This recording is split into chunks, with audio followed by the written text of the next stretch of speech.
السلام علیکم ورحمۃ اللہ وبرکاتہ۔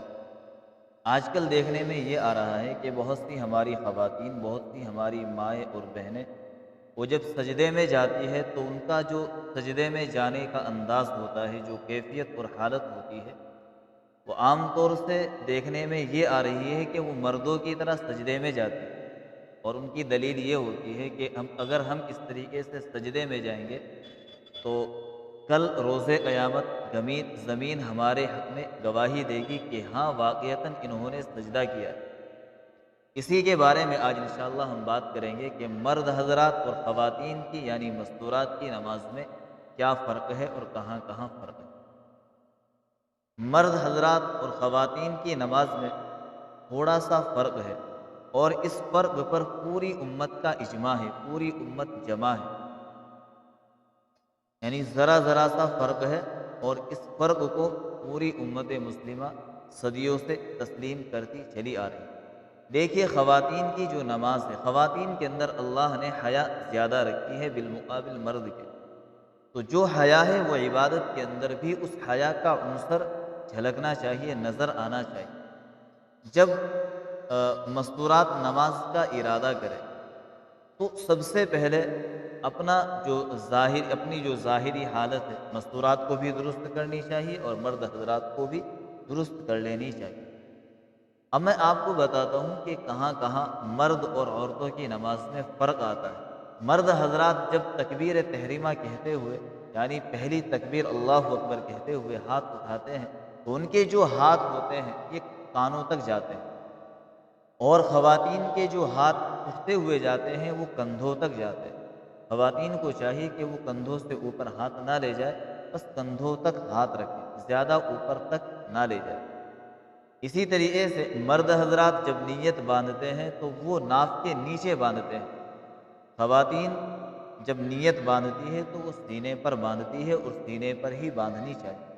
اسی طریقے سے ایک فرق یہ ہے کہ جب مرد حضرات رکوع کے اندر جاتے ہیں تو مرد حضرات کے رکوع کی جو کیفیت ہونی چاہیے وہ یہ ہونی چاہیے کہ ان کا سر اور سرین دونوں برابر ہو، نہ زیادہ پیچھے کا حصہ جھکا ہوا ہو نہ اٹھا ہوا ہو، اسی طریقے سے نہ سر زیادہ جھکا ہوا ہو اور نہ زیادہ اٹھا ہوا ہو۔ لیکن عورتوں کا یعنی خواتین کا اس معاملے کے اندر رکوع اس طریقے سے ہونا چاہیے کہ ان کے جو دونوں ہاتھ ہیں وہ بس گھٹنے پکڑ لیں، نہ زیادہ جھکے اور نہ اوپر تک زیادہ کھڑی رہے، بلکہ اتنی جھکنے والی یہ کیفیت ہونی چاہیے کہ ہاتھوں سے گھٹنوں کو پکڑ لے۔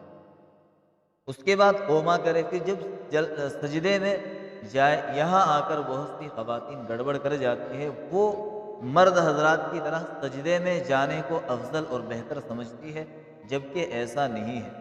پوری امت مسلمہ اس بات پر جمع ہے، تابعین، طب تابعین، سارے علماء، بزرگ، کہ بھائی عورتوں کو جب سجدے میں جانا ہو تو وہ سجدے میں اس طریقے سے جائے کہ اس کے جانے میں حیا نظر آ رہی، حیا جھلک رہی، یعنی وہ اپنے بدن کو سمیٹتے ہوئے جائے، اور جب سجدے کے اندر چلی جائے تو اپنے دونوں پیروں کو ایک طرف نکال لے اور زمین سے اچھے سے چپک جائے۔ مرد حضرات کو ایسا سجدہ نہیں کرنا چاہیے، نبی صلی اللہ علیہ وسلم نے اس طرح کے سجدے سے منع فرمایا ہے کہ یہ سجدہ جو چپک کر ہوگا وہ سستی کی علامت ہے۔ آپ صلی اللہ علیہ وسلم اس چیز کو پسند نہیں فرماتے تھے۔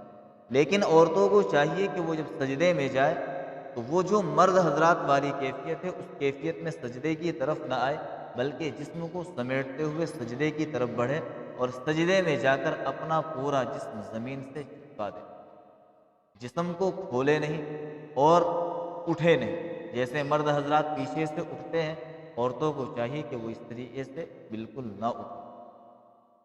یہ چند فرق ہے جو مرد حضرات کی اور عورتوں کی نماز میں تھوڑا سا فرق پیدا کر دیتے ہیں۔ بس بات یہی یاد رکھنی چاہیے کہ عورتوں کی نماز میں اس وجہ سے فرق رکھا گیا کہ عورتوں کے اندر حیا کا عنصر زیادہ ہوتا ہے۔ بہت سے بھائی یہ کہتے ہیں کہ اس پہ صحیح حدیث کہاں ہے؟ نبی صلی اللہ علیہ وسلم نے کون سی حدیث کے اندر یہ بات کہی ہے کہ عورتوں کی نماز میں فرق ہے؟ بھائی پوری امت کا کسی بات پر جمع ہو جانا یہ بھی بہت بڑی دلیل ہوتی ہے کسی بات کے صحیح ثابت ہونے کے لیے۔ تو نبی صلی اللہ علیہ وسلم نے ہی آپ صلی اللہ علیہ وسلم کی دوسری حدیث سے آپ نے فرمایا کہ میری امت پوری امت گمراہی پر جمع نہیں ہو سکتی۔ تو جو عمل صدیوں سے چلا آ رہا ہے اسی عمل کو کرے، جس بات پر علماء جمع ہے، محدثین جمع ہے، فقہا جمع ہے، تابعین، طب تابعین، ائمہ اربعہ جمع ہے، اسی عمل کو ہمیں کرنا چاہیے، اسی عمل میں خیر ہے اور اسی عمل پر انشاءاللہ ہمیں ثواب ملنے والا ہے۔ لہٰذا جو ادھر ادھر کی بات کرتے ہیں کہ سجدے میں اس طریقے سے جانا چاہیے، اس پر زمین گواہی دے گی، وہ غلط بات کرتے ہیں۔ بے شک زمین گواہی دے گی، لیکن یہ ہم نہیں کہہ سکتے کہ جب ہمارے گھٹنے زمین پر تیزی کے ساتھ لگیں گے تبھی زمین گواہی دے گی۔ آپ کے سجدے کی زمین گواہی دے گی۔ جب آپ نے سجدہ کر لیا تو اس وقت آپ کے اس سجدے کی وجہ سے زمین گواہی دے گی۔ چند باتیں تھی، اللہ پاک سے دعا کرے کہ اللہ پاک ہم سب کو عمل کی توفیق عطا فرمائے۔ السلام علیکم ورحمۃ اللہ وبرکاتہ۔ Subscribe Maulana Farman Naseem to get more videos.